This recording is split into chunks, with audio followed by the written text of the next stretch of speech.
श्री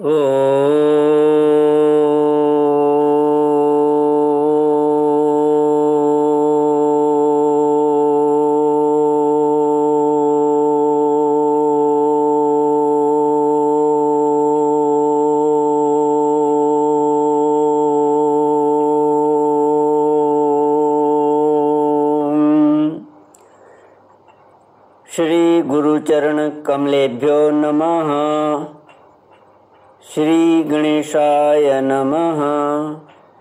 श्री सरस्वत्यै नमः। श्री विष्णवे नमः।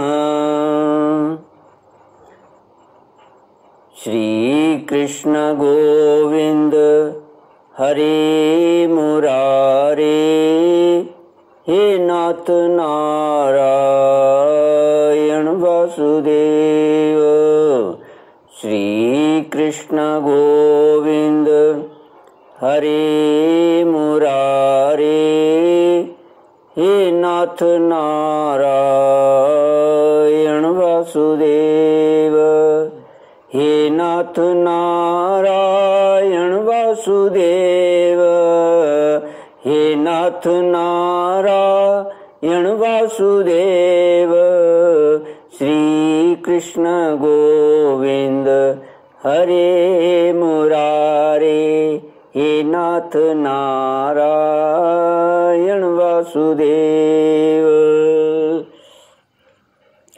ओम नमो भगवते वासुदेवाय।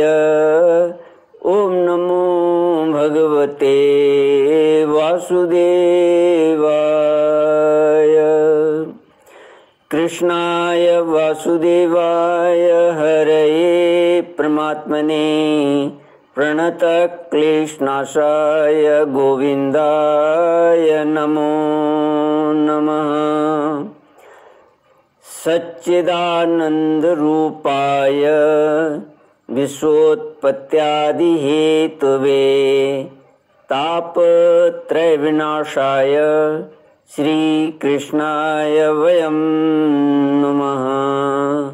सच्चित आनंद स्वरूप परमात्मा जो सृष्टि के उत्पत्ति, पालन और संहार करता है तथा जीवों के आध्यात्मिक, आदि दैविक, आदि भौतिक तापों को नष्ट करने वाले हैं, अर्थात जीवों के मानसिक, शारीरिक और भौतिक दुखों को दूर करने वाले हैं, उन श्री कृष्ण भगवान को हम नमस्कार करते हैं।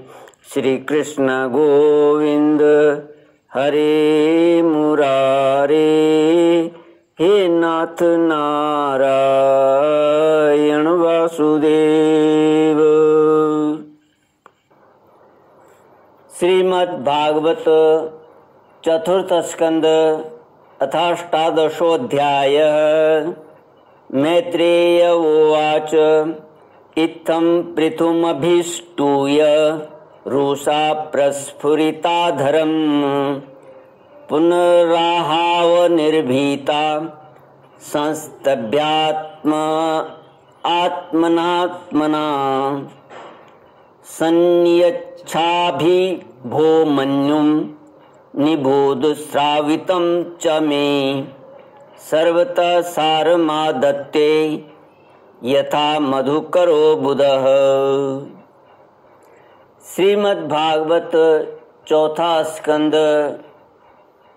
18वां अध्याय। पृथ्वी दोहन। श्री मैत्रेय जी कहते हैं, विदुर जी, इस समय महाराज पृथु के होठ क्रोध से कांप रहे थे।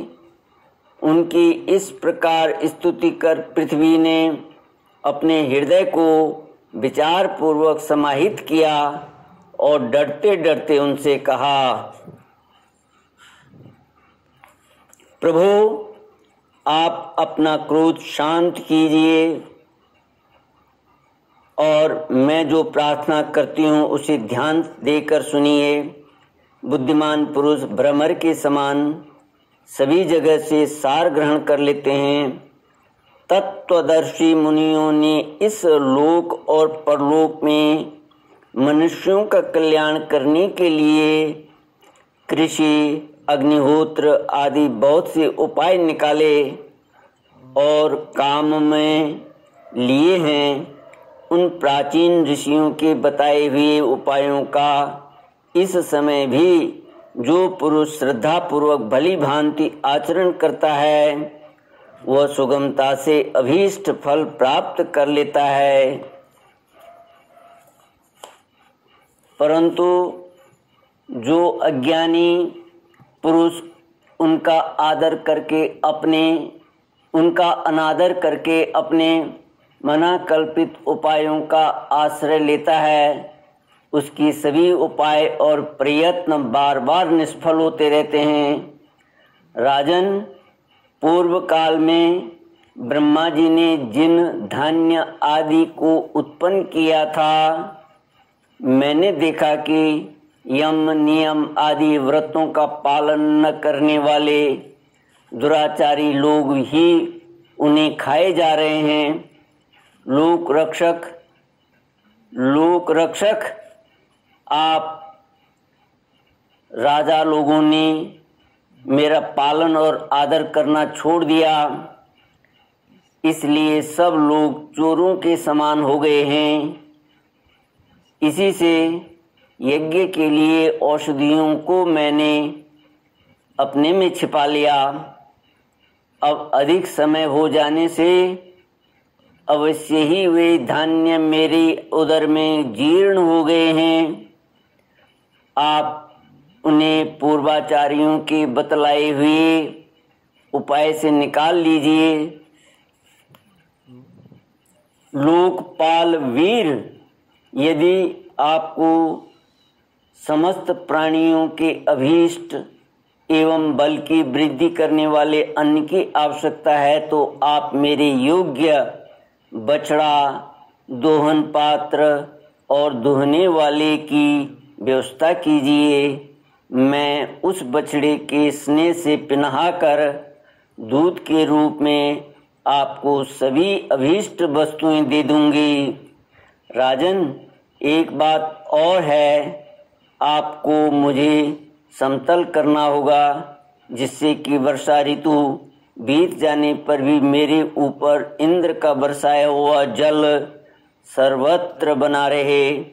मेरे भीतर की आर्द्रता सूखने न पावे। यह आपके लिए बहुत मंगल कारक होगा।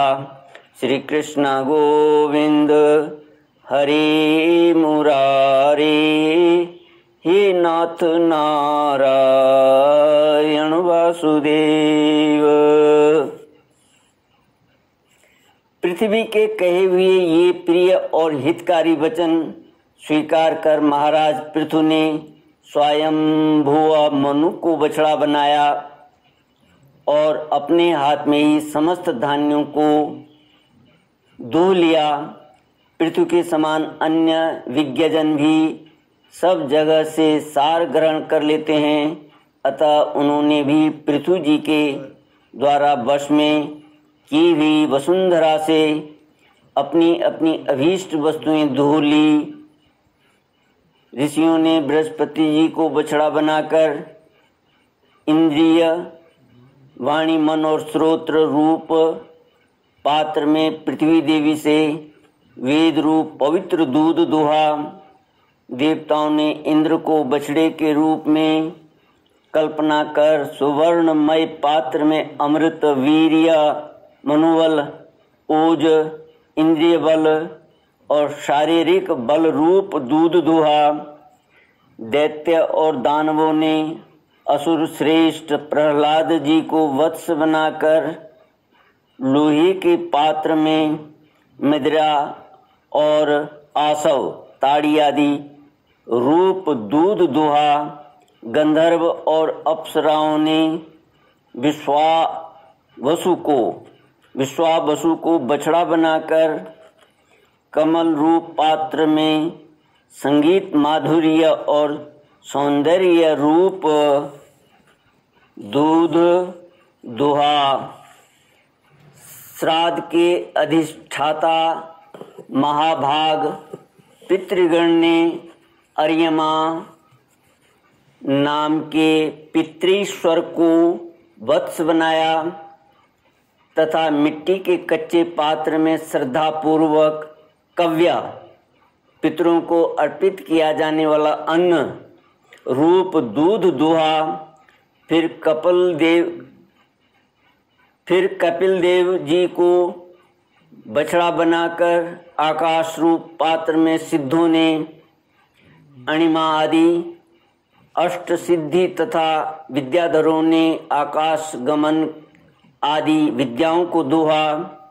किम पुरुषादि अन्य मायावियों ने मयदानव को बछड़ा बनाया तथा अंतर्धान होना, विचित्र रूप धारण कर लेना आदि संकल्पमयी मायाओं को दुग्ध रूप से दुहा।